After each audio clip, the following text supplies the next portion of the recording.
In this video, I will explain what a quadratic graph is and how to plot one. A quadratic graph is a graph of a function, or a formula if you prefer, that is given in the form y equals to ax squared plus bx plus c, where a cannot be 0.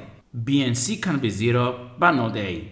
Examples of quadratic functions are y equals to 2x squared minus 3x minus 5, y equals to 2x squared minus 3x, in this case c0, y is equal to 2x squared minus 5, in this case b0, or just y is equal to 2x squared, in this case both b and c are 0.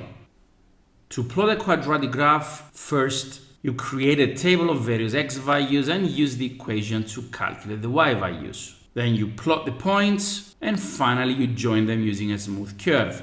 Be careful, straight line segments are not acceptable.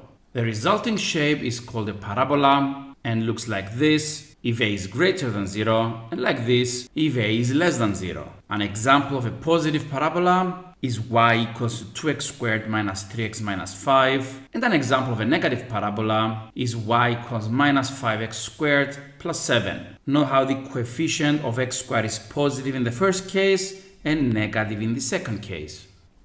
For example, consider the function y is equal to 2x squared minus 3x minus 5. I have already created a table with x values from minus 4 to 4. I will use the formula to calculate the corresponding y values. Next, I will go to my grid and plot the points. Note for minus 4 the y value is too high, is outside the grid, so I will just ignore this point. So let's plot the rest.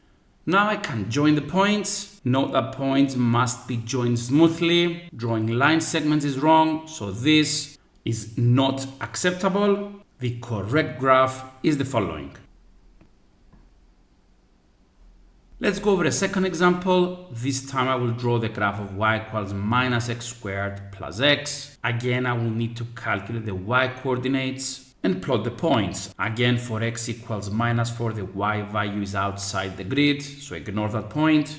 Now I just need to draw the curve. Although it seems straightforward, you'll be surprised how many students are puzzled on how to draw the curve between 0 and 1. A common mistake here is to join these 2 points with a horizontal line. This will be penalized. The correct graph has a turning point between those 2 points. You're not required to find this point accurately, but can you guess how to find it? Let me know below in the comments if you figured it out.